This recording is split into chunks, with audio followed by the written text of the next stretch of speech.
Bonjour à tous, ici on va voir comment est-ce qu'on calcule les équations du mouvement avec frottement sur un plan incliné. Donc, ça c'est notre petit Momo, ok, Momo il est très mignon, très gentil, et on va essayer de calculer son accélération, sa vitesse, sa position. Premier truc qu'on va faire, c'est dessiner les forces. Ici, on a le poids, qui est vers le bas. On a la force normale qui est perpendiculaire à la surface. Et on a la force de frottement qui va venir s'opposer au mouvement.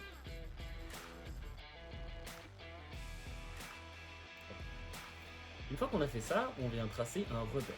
Alors le repère, on essaye de le mettre de façon à ce qu'il y ait le maximum de force qui soit sur les axes. Moi, je vais prendre un repère.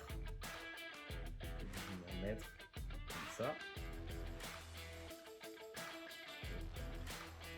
Un axe X qui va être parallèle à la pente et un axe Y qui va être perpendiculaire.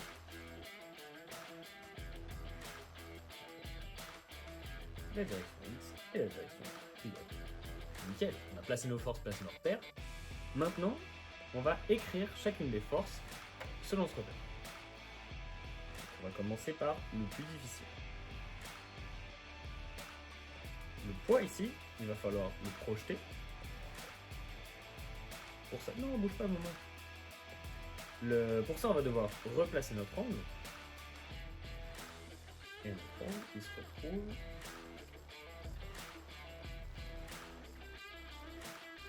ici. Si vous avez un doute, vous pouvez venir écraser la pente là. Si je viens l'écraser ici, je retape la perpendiculaire, hop. Et c'est un peu plus évident qu'il se trouve de ce côté-là plutôt que de ce côté-là. Alors, pour la partie en X, donc celle sur cet axe-là, c'est du côté opposé à l'angle, donc c'est sinus. Et cette partie du poids, elle est opposée au repère, donc il y a un signe moins. Donc ça va faire moins P fois le sinus de l'angle. Le deuxième, c'est forcément cosinus, puisqu'on a un 2D. Et ici, ça va être moins aussi, parce qu'elle est opposée au repère.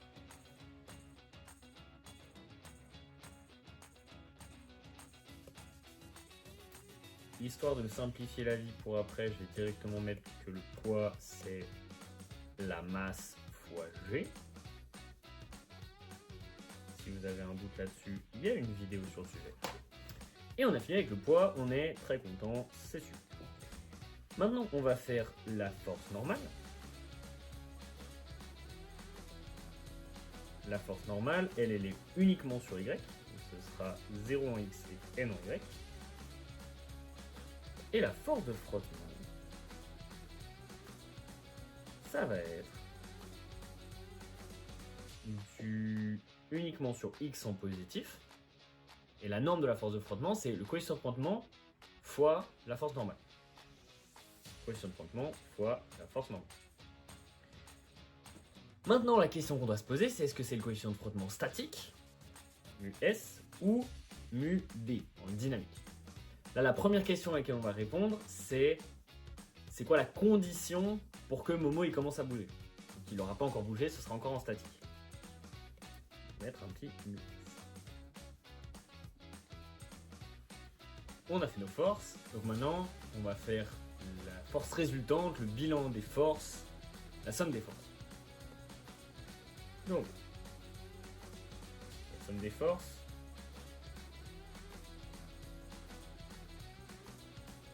elle est égale. Sur X, ça va être toutes ces valeurs-là.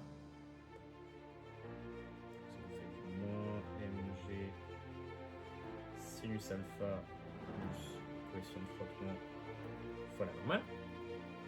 Et sur Y, c'est toutes celles qui sont là. Donc ça me donne du moins mg sinus alpha plus la normale. Maintenant, on va utiliser notre cher petit Newton, ok, la deuxième loi. La somme des forces égale à la masse fois l'accélération.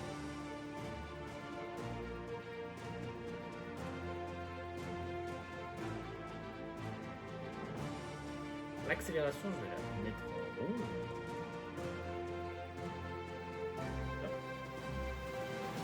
Et du coup, notre cher Momo, il va accélérer le long du plan vers le bas, tiré par la gravité. À condition qu'il commence à bouger. Okay. Donc avant qu'il commence à bouger, elle vaut 0. Et s'il commence à bouger, elle va commencer à avoir une certaine valeur. Ici, elle va commencer à avoir une certaine valeur négative parce que c'est une source opposée avec Max. Ok. Parfait. Donc, c'est-à-dire que pour qu'il commence à bouger, en gros, Momo commence à bouger.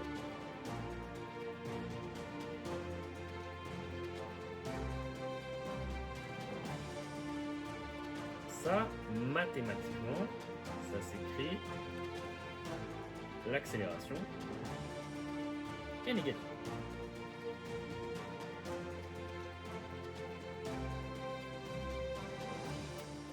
Donc ce qu'on va chercher maintenant, c'est une expression de l'accélération avec la somme des forces. C'est pas compliqué, c'est juste la somme des forces égale masse fois accélération. Notre accélération. Sur x, ça va être la somme des forces en x divisé par la masse.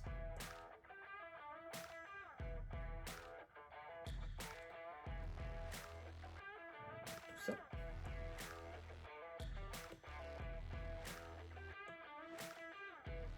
Hop. Et en y, ça va être 1 sur la masse fois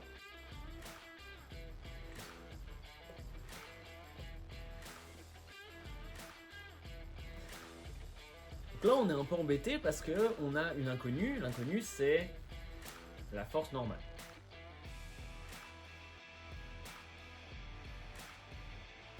Donc on va chercher cette fameuse force normale et pour ça on va utiliser la condition que Momo ne va bouger uniquement que sur le plan. Ok ? Ça veut dire que sa vitesse est nulle, reste nulle sur l'axe Y. Il ne va pas sauter. Et donc, que son accélération Y est nulle. Tout à l'heure, j'ai dit qu'il fallait que l'accélération soit positive, soit négative. Pour que Momo commence à bouger, c'était l'accélération sur X. Ça, j'ai pas précisé. C'est ma faute, je suis désolé.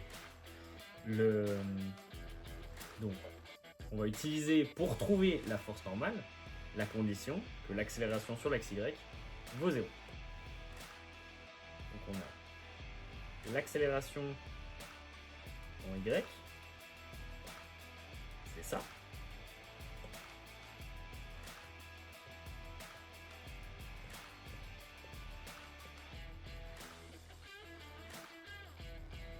Qui vaut 0.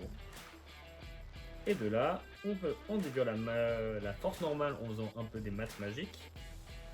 Et la force normale, ce sera la masse fois l'accélération gravitationnelle fois le cosinus de l'angle. Donc là, on va pouvoir trouver la condition de décrochage. Donc ça veut dire, c'est quoi le rapport entre la masse, l'accélération gravitationnelle et le coefficient de frottement pour que Momo commence à glisser. Ce qu'on ne sait pas parce qu'il sait beaucoup bien notre petit Momo et qu'il reste bien en place, bien tranquille. Et s'il devait commencer à glisser, c'est comme ça que mathématiquement on décrirait la chose. Donc, on a dit que l'accélération, elle devait commencer à aller dans ce sens-là, donc elle doit commencer à être négative. Donc ça veut dire que ce terme-là, qui est l'accélération en x, doit être plus petit que 0.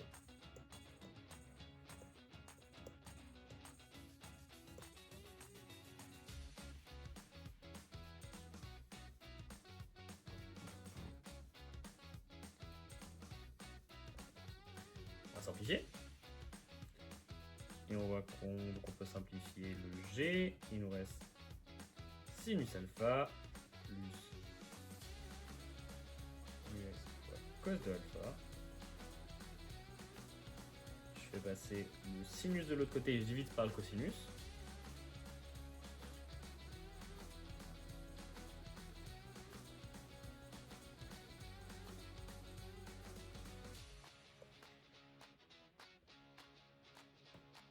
Sinus sur cosinus, c'est tangente. Donc, ici, on a une condition qui est quand même plutôt cool, qui est plutôt simple. C'est que si on a un coefficient de frottement qui est inférieur à la tangente de l'angle, au moment où il commence à bouger. C'est-à-dire que c'est pas suffisamment rugueux et il commence à bouger. Si le coefficient de frottement il est plus grand que la tangente de cet angle, alors il ne bougera pas. D'ailleurs, c'est comme ça qu'on le calcule. Si on pose un objet sur une pente, on calcule la tangente de cette pente, on fait grandir la pente. Au moment où il tombe, on mesure l'angle, et c'est comme ça qu'on trouve le coefficient de frottement statique. Donc maintenant, on passe en dynamique. Donc j'ai changé un ou deux petits trucs. J'ai mis un D ici pour dire qu'on est passé sur le coefficient dynamique. Le D, il vient se mettre là. Okay, il est un peu gros mon D. Je vais mettre un petit D ici. Voilà. Et du coup, notre Momo, il commence à glisser. On a son accélération. Donc là, j'ai juste remanié l'équation. J'ai rien changé. C'est juste... c'était un petit peu... ça faisait un peu pâté. Donc j'ai juste réorganisé ça pour que ça fasse un terme un petit peu plus petit. Donc on va calculer la vitesse et la position. Alors, la vitesse de Momo, au début elle est nulle, et ensuite elle va aller de plus en plus vite. Elle va être de plus en plus grande. Momo qui va aller de plus en plus vite. Comment est-ce qu'on fait pour la calculer? La vitesse en x, c'est l'intégrale de l'accélération. Et on intègre en fonction du temps. Là, l'accélération elle est constante. Okay, il n'y a aucun terme là-dedans qui dépend du temps, qui varie. Donc, on a juste à rajouter un t et à rajouter la constante d'intégration. Et la constante d'intégration en physique, généralement, c'est la valeur initiale de ce qu'on est en train de calculer. Donc là, ce sera plus la vitesse au temps 0. Maintenant qu'on a ça, on peut trouver la position. Donc c'est la même chose en intégrant. C'est la position qui dépend du temps. C'est l'intégrale de la vitesse.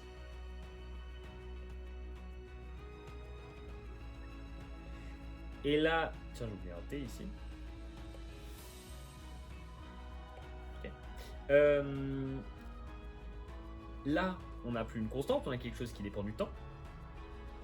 Donc pour l'intégrer, on va prendre ce T, on va mettre un petit carré dessus, une demi devant, et on va garder ce terme tel quel. Donc, je prends ça, hop, je le mets là, ça, je le divise par 2, et je mets un carré ici. Pour ceux qui ont un doute, essayez de dériver ça, mais vous verrez que ça vous donnera du T, et le 2 il va passer devant, et il va se faire un petit high kick de côté par celui-là. Ensuite, je dois intégrer cette constante, donc j'ai juste à rajouter un T. Décaler un peu tout ça, hop. Ça sera plus la vitesse initiale fois T. Et je rajoute ma constante d'intégration qui est, je l'ai dit juste avant, c'est la valeur initiale de ce qu'on est en train de calculer. Donc là, on est en train de calculer la position, donc ce sera la position au temps 0. C'est bon, on a toutes nos équations avec le frottement. C'est très bien, très content. J'espère que ça vous a plu, j'espère que vous avez passé un bon moment, que vous avez appris des choses. Et puis on se voit pour la prochaine leçon.